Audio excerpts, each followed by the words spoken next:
America में राष्ट्रपति Donald Trump ने शनिवार को व्हाइट हाउस में H-1B वीजा के एक नए ऑर्डर पर साइन किए हैं, जिससे अब हर जगह हड़कंप मच गया है।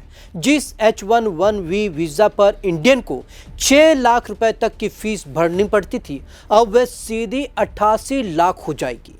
नमस्कार, मैं हूं विवेक शर्मा, पंजाब केसरी नवोदय टाइम्स देख रहे हैं आप। H-1B वीजा को लेने में 73% के साथ भारत नंबर 1 पर है, 12% के साथ चीन दूसरे स्थान पर है, 1% के साथ कनाडा और फिलीपींस तीसरे नंबर पर है। 24 घंटे में अमेरिका वापस आ जाए। अमेरिकी राष्ट्रपति डोनाल्ड ट्रंप ये भलीभांति जानते हैं कि भारत H-1B वीजा के जरिए मोटा फायदा कमा रहा है, तो अब उन्होंने जानबूझकर भारत को बड़ा झटका दिया है। H-1B वीजा पर नया फीस का नियम लागू होने से पहले ही अमेरिका आईटी दिग्गज कंपनियों ने अपने विदेशी कर्मचारियों, खासकर भारतीय कर्मचारियों को एक फरमान ईमेल के जरिए भेजा है। हालांकि ये आंतरिक खबर है, जिसमें एक दिन के अंदर किसी भी सूरत में अमेरिका वापस लौटने के लिए कहा गया है, जिसमें चेतावनी दी गई है कि 21 सितंबर के बाद उन्हें अमेरिका में आने से रोका जा सकता है। अमेरिका अब H-1B वीजा के लिए हर साल $1 लाख करीब 88 लाख रुपए एप्लीकेशन फीस वसूलेगा। राष्ट्रपति डोनाल्ड ट्रंप ने शनिवार को व्हाइट हाउस में इस ऑर्डर पर साइन किए। अब तक H-1B वीजा की एप्लीकेशन फीस 1 से 6 लाख रुपए तक की थी। अनलिमिटेड रेजिडेंसी की कीमत 8.8 करोड़। इसके अलावा Trump gold card, Trump platinum card और कारपोरेट गोल्ड कार्ड जैसी सुविधाएं भी शुरू की गई हैं। ट्रंप गोल्ड कार्ड 8.8 करोड़ कीमत से व्यक्ति को अमेरिका में अनलिमिटेड रेजिडेंसी का अधिकार देगा। ट्रंप के इन बदलावों का विदेशी नागरिकों पर बहुत ज्यादा असर पड़ सकता है। अब कंपनियां सिर्फ उन्हीं कर्मचारियों को अमेरिका बुला सकेंगी जिनके पास सबसे अच्छा स्किल होगा। इसका सीधा असर भारतीय आईटी प्रोफेशनल पर पड़ेगा। इस फैसले के बाद माइक्रोसॉफ्ट, JP मॉर्गन और अमेजॉन जैसी कंपनियों ने H-1B वीजा होल्डर कर्मचारियों को अमेरिका में ही रहने की सलाह दी है। राइटर के मुताबिक बाहर रहने वाले कर्मचारियों को सलाह दी है कि वे शनिवार रात से पहले वापस आ जाएं। सरकार 80,000 गोल्ड कार्ड जारी करेगी। अमेरिकी वाणिज्य मंत्री हावर्ड लुटकिन ने कहा है कि अभी हर साल लगभग 2,81,000 लोगों को ग्रीन कार्ड दिया जाता है, लेकिन इनमें से ज्यादातर की औसत कमाई सिर्फ $66,000, जो कि करीब 58 लाख रुपए होती है, और कई बार वे सरकार की मदद पर निर्भर रहते हैं। आपको अमेरिका के वाणिज्य मंत्री हावर्ड लुटकिन के ये बात जरूर सुननी चाहिए कि वो क्या अपील कर रहे हैं। अमेरिकी वाणिज्य मंत्री ने क्या कहा? सभी कंपनियां H-1B वीजा के लिए सालाना $1 लाख देने के लिए तैयार हैं। हमने उनसे बात की है। अगर आप किसी को ट्रेनिंग देने जा रहे हैं तो किसी अमेरिकी यूनिवर्सिटी से निकले ग्रेजुएट को ट्रेनिंग दीजिए। अमेरिकियों को ट्रेनिंग दीजिए। हमारी नौकरियां छीनने के लिए लोगों को बाहर से लाना बंद करिए। लुटकिन के मुताबिक गोल्ड कार्ड की भारी फीस ये तय करेगी कि अमेरिका में सिर्फ सबसे योग्य और टॉप क्लास कर्मचारी ही लंबे समय तक टिक सकें। उन्होंने कहा, यह व्यवस्था बहुत पहले अनुचित थी, लेकिन अब हम सिर्फ उन्हीं को लेंगे जो वाकई बहुत काबिल हैं। अमेरिका के लिए फायदेमंद। लुटकिन ने कहा कि यह गोल्ड कार्ड अब तक चल रहे EB-1 और EB-2 वीजा की जगह लेगा। यह कार्ड केवल उन्हीं लोगों को मिलेगा जो अमेरिका के लिए फायदेमंद माने जाएंगे। शुरुआत में सरकार लगभग 80,000 गोल्ड कार्ड जारी करने की योजना बना रही है। लुटकिन ने कहा कि इस प्रोग्राम से अमेरिका को $100 अरब की कमाई होगी। गोल्ड कार्ड की अनलिमिटेड रेजिडेंसी में नागरिकों को सिर्फ पासपोर्ट और वोट देने का अधिकार नहीं मिलता, बाकी सारी सुविधाएं एक अमेरिकी नागरिक के जैसे ही मिलती हैं। यह प्रक्रिया उसी तरह होगी जैसे ग्रीन कार्ड के जरिए स्थायी निवास मिलता है। राष्ट्रपति ट्रंप ने कहा, यह वीजा प्रोग्राम खासतौर पर धनी विदेशियों के लिए है, ताकि वे $10 लाख देकर अमेरिका में रहते हुए काम कर सके। उन्होंने कहा कि अब अमेरिका सिर्फ टैलेंटेड लोगों को ही वीज़ा देगा, ना कि ऐसे लोगों को जो अमेरिकियों की नौकरी छीन सकते हैं।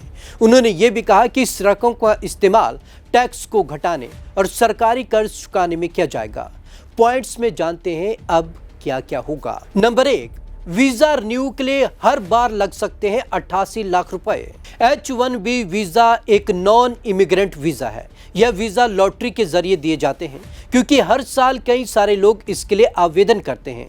यह वीज़ा स्पेशल टेक्निकल स्किल जैसे IT, आर्किटेक्चर और हेल्थ जैसे प्रोफेशनल वाले लोगों के लिए जारी होता है। नंबर 2, 6 लाख की जगह लग सकते हैं 88 लाख रुपए। इसकी समय सीमा 3 साल के लिए होती है, लेकिन जरूरत पड़ने पर 3 साल बढ़ाया जा सकता है। रिन्यू करवाने पर फीस 6 लाख तक के बराबर ही शुल्क देना होता था। अब नियमों में बदलाव के बाद वीज़ा रिन्यू कराने के लिए हर बार 88 लाख रुपए लग सकते हैं। हालांकि अभी इस पर अंतिम फैसला नहीं आया है।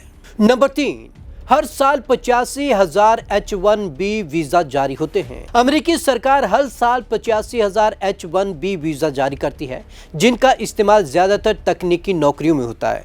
इस साल के लिए आवेदन पहले ही पूरे हो चुके हैं। नंबर 4, आंकड़ों के जरिए अब तक हालात। आंकड़ों के अनुसार केवल अमेजॉन को ही इस साल 10,000 से ज्यादा वीजा मिले हैं, जबकि माइक्रोसॉफ्ट और मेटा जैसी कंपनी को 5,000 से अधिक वीजा स्वीकृत हुए हैं। सरकारी आंकड़े बताते हैं कि पिछले साल H1B वीजा का सबसे ज्यादा फायदा भारत को मिला। हालांकि इस वीजा कार्यक्रम की आलोचना भी होती है। कई अमेरिकी तकनीकी कर्मचारियों का कहना है कि कंपनियां H1B वीजा का इस्तेमाल वेतन घटाने और अमेरिकी कर्मचारियों की नौकरियां छीनने के लिए करती हैं।